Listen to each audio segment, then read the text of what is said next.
In all likelihood, I'm gonna upload this video on May 30th, which is my birthday, and initially I wanted to upload a top 22 favorite cartoons or top 22 favorite anime or YouTube channels, something along those lines. But eventually I realized that I didn't really want to do that, so I decided to celebrate my anniversary by doing probably the most consistent thing I do every time it's my birthday, which is looking back at some of my stances or ways of thinking I used to hold that may not fully reflect how I feel now, and kind of think about what led me to feel this way. Last year, around the second semester, I made a video talking about biases and preferences, and I was inspired to do this video because I was feeling very frustrated by the media discussion community and how at times it feels like people devalue some of the personal feelings off of the basis that it can't be justified through some sort of wildly accepted parameters on what makes something good or bad, and we're even willing to tweak their opinions into something else, maybe not too far off from how they actually feel, but far enough in order to fit that mold, even if it meant hiding or downplaying their true feelings. And people usually do this through making the distinction between unbiased or objective critical look on a piece of work and the more subjective take on them, which I always found to be a somewhat dishonest and to some extent delusional way of thinking, and I explained why I thought that way in the video. And truth be told, I don't even think I disagree with the points I made. I think I still stand by most of the things I said there, although one thing I am very iffy on is the whole embrace your biases messages, which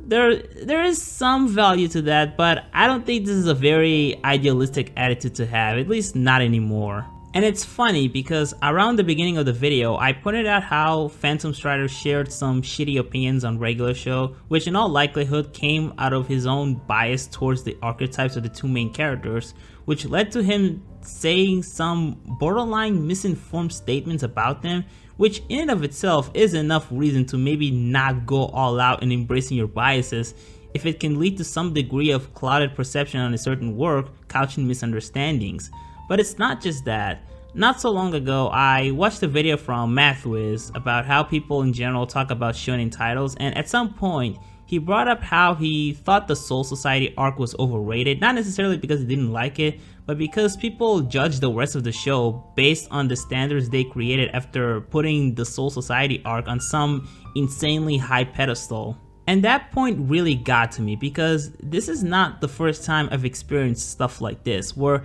I get the impression that people can get very dismissive on a certain change or shift in direction or one or two details of a certain series without really taking into account why the creators chose to do it this way in the first place. And that's not to say that every shift in style, tone, or writing choices are automatically beneficial just because the creators wanted to go that route. There are times when either the creators have no idea what the fuck they're doing, or there's just simply a huge disconnect between what they want and what the audience want, which at the end of the day, it's not really anyone's fault. We can all just agree to disagree on what we think should have been the right choices. However, these past few months, I've been slightly more distant towards the review culture to a degree that I haven't been in quite a while. Ever since around late 2014, I've been consuming a lot of reviews and low to high analytical videos. I myself have been reviewing stuff since at the very least 2015 and started taking my YouTube channel semi-seriously since 2016.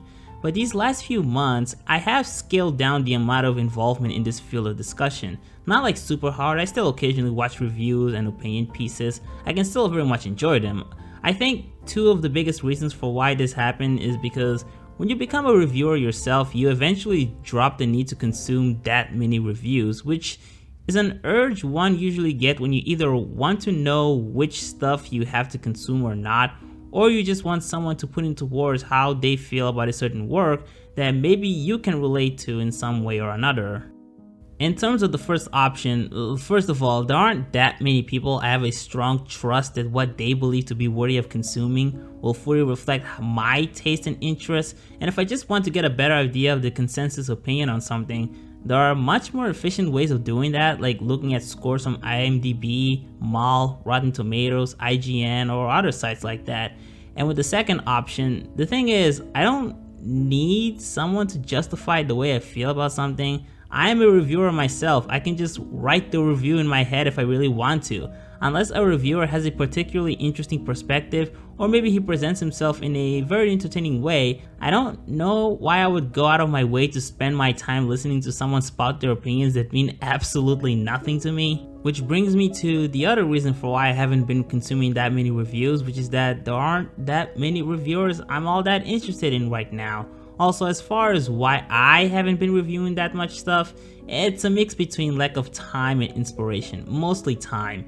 The point is, I've been slightly more detached to this culture of discussion to the point where lately I've been watching shows, mainly anime, through the perspective of not really expecting to be followed by a review either made by me or someone else, and instead I felt like I sort of grew to prioritize the individual relationship between me as a viewer and the work itself, and this kind of led me to perceive pieces of works as someone else's personal project. Not that I wasn't doing that before, but I feel like I became more attuned to that now, and I've developed a stronger need to keep in touch with what a certain artist is trying to go with and feel less egocentric than I was before. When you're a reviewer, you develop a habit of going out of your way to watching shows or movies as sort of work projects, as in you watch these things just so you can form an opinion on them, and I feel like I've scaled down on that a little bit. Granted, I am still very picky and judgmental. These are not traits I stopped attaining, but if a show succeeds in getting my attention in some way that fascinates me, I have a slightly smaller tendency to rebel against seemingly iffy and questionable creative choices than I did before, which I would probably be too quick to throw shade at it. And I can't help but attributing this phenomenon I used to have to my own biases I may have pre-developed. I guess in order for everyone to have a better understanding of where I'm going with this, let me give you all an example. Katanagatari is a series that could have potentially been ruined and completely dismissed if I had let my biases take full control of my judgment.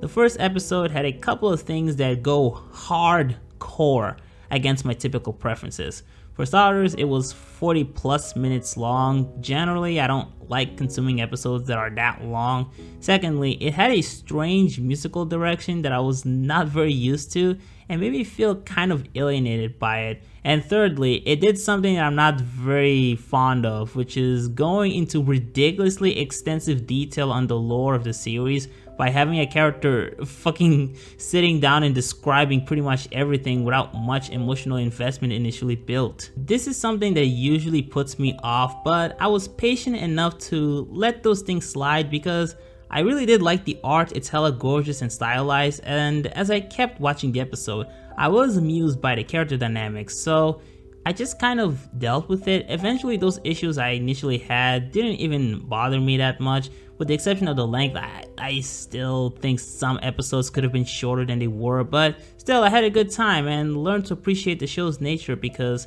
I came to accept the creative decisions that were made. The thing is, there are a lot of times when creators might have certain ideas that maybe I might not fully understand, or I'm just not accustomed to them to the point where I would have a decent understanding of how these ideas play with my sensibilities. And given this, if I just let my biases take full control of my judgments, I may be missing out or overlook certain things that could potentially rock my world. Or in some cases, I might just completely misunderstand what a creator was going for when they conveyed those conflicting ideas. And of course, I'm not saying that I've become completely tolerant of problems I might see in the show, not at all. As a matter of fact, I still don't shy away from bitching and skipping things when I feel like they're either handled too incompetently or when I can just tell it's really not for me. But once I've committed to something, I guess I'm just more willing to strive to at the very least attempt to rationalize and accept unwarranted decisions.